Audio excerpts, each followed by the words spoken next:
Doug Duncan, Fannie Mae's chief economist, said he expects builders to start construction on 1.05 million housing units this year. That's down 50,000 from Fannie's forecast earlier this year. And last week, Freddie Mac cut its forecast for home sales in 2014 to 5.5 million from a prior estimate of 5.6 million. The March residential sales data is released later this year. Analysts predict there will be little to no growth last month when those numbers do come out, although they are quick to point out that projects were delayed because of the bad weather, but who knows what's really at stake. Well, look, whether it's sporting events or economic decisions, the weather figures into this, and she's not here to talk meteorology per se, but she is the CEO and founder of the Real Wealth Network, Kathy Fettke. Kathy, we welcome you back to America's Forum as you are there in sunny Southern California.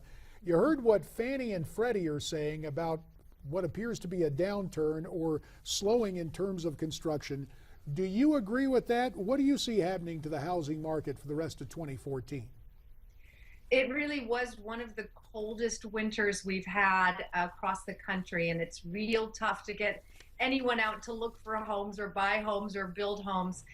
We generally have a slowdown in the winter, and this was one of the harshest winters in history, at least recent history. Well, Kathy, winter gives way to spring, and spring-like numbers in a recent Gallup poll indicating Americans are falling back in love with real estate as a long-term investment.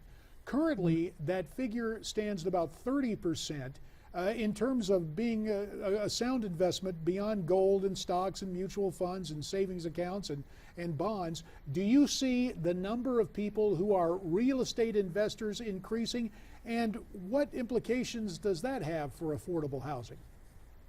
Well, certainly we're seeing tremendous demand. People from all over the world are looking to buy U.S. real estate as a safe place to put their money.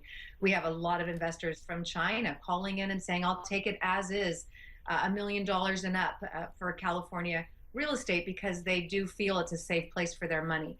With that said, you've got to be extremely cautious because people are back in the mood to buy. In the past 6 years, when it really was the time to buy, people weren't in the mood, they were scared, and that's all changed. So in some places we're at the beginning of the recovery. In other markets, I would say we're back into bubble territory, and it concerns me. Hey, if I can just ask you, in terms of the Southern California market, based on what you're seeing, in terms of foreign home buyers, is it China number one, Australia number two, and then Canada? Or how do you see it shaking out in terms of international clientele? In California, for sure, Chinese buyers have been active. Again, we've seen that they've been really looking for a safe place to put their money because they're seeing that they're in a bubble actually in China and are trying to get their money out. And it's dangerous because this kind of I'll take it as is, top dollar over asking price, bidding wars, it's back in California full on.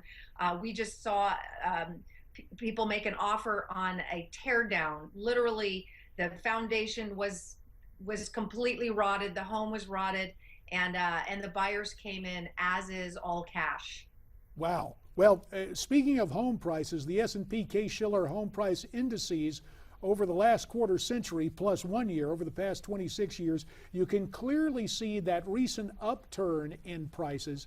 Now, the dotted line, if we can get the visual up, and maybe we have that or maybe we don't, but there was a composite of 20 cities began in the year 2000.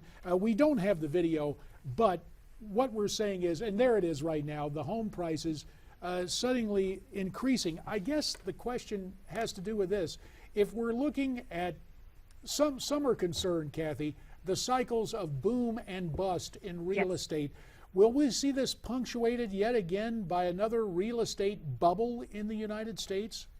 It depends on the market, and I will tell you, I'm seeing it here in California, and I'm concerned. There is massive job growth in California. We have bounced back, and as a result, we've got these young internet millionaires who are buying real estate, and it looks cheap to them, and they don't understand the investment. So more important than ever, you've got to know what you're doing. I, of course, am a firm believer that you can build tremendous wealth in real estate if you do it right, if you buy right. But we should have learned by now that you can also lose your fortune if you do it wrong. And in terms of young couples in a first house, should they be living elsewhere besides California because of the growth in prices? It's very sad that the California market is now above the average population's ability to buy.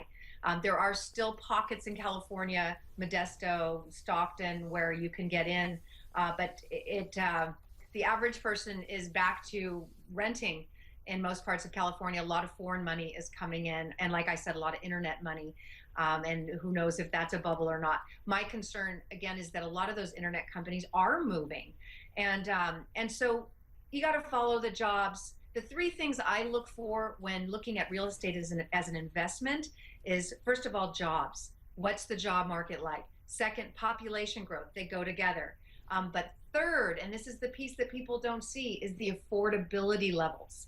And if the average person can't afford real estate, then we've got a bubble. And there are still some opportunities. We have California on one side and another place where there's a housing shortage, North Dakota, with that oil boom. I guess the developers are headed to NODAC country to get those things done. Kathy, as always, we appreciate your insights. We look forward to having you back with us as we continue to monitor the housing market and beware the bubble. Yeah, those real estate bubbles have always been an issue of concern. In fact, I was talking to a realtor friend of mine just 2 days ago, and he's starting to talk about this in South Florida as well, some concern about a real estate bubble. So where it's been a problem before, places like Las Vegas, we heard Kathy talk about Southern California, Florida. Got to watch out for those places if you hold real estate there. And you have got to watch out for us in terms of comments you offer to us. What about real estate and the return of the housing bubble? Does it have you concerned? Why don't you tweet us at Newsmax TV, hashtag America's Forum. You can also contact us via email. Our address is connect@newsmaxtv.com. And then there's Facebook. Johnny B, what's that? That's right, Facebook.com/NewsmaxTV. Send them in. We'll get to them coming up after this.